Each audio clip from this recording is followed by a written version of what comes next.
আবারও ইনজুরিতে Neymar junior. ইনজুরির কারণে Panama ও মিশরের বিপক্ষে ফ্রেন্ডলি ম্যাচ, এমনকি বিশ্বকাপে মরক্কোর বিপক্ষেও মাঠে দেখা যাবে না নেইমারকে। অনেক কষ্ট পেরিয়ে আবার ফিরেছিলেন জাতীয় দলে।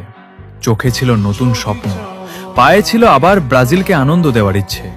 কিন্তু ইনজুরি যেন এখনো তাকে শান্তিতে থাকতে দিচ্ছে না।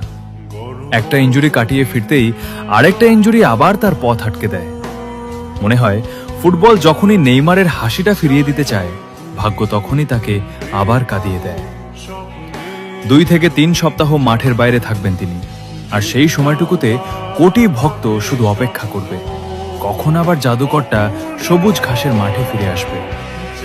সৃষ্টিকর্তা নেইমারকে সুরক্ষিত রাখুন, কারণ এই ফুটবল দুনিয়া এখনো তার শেষ জাদুটা দেখার অপেক্ষায় আছে।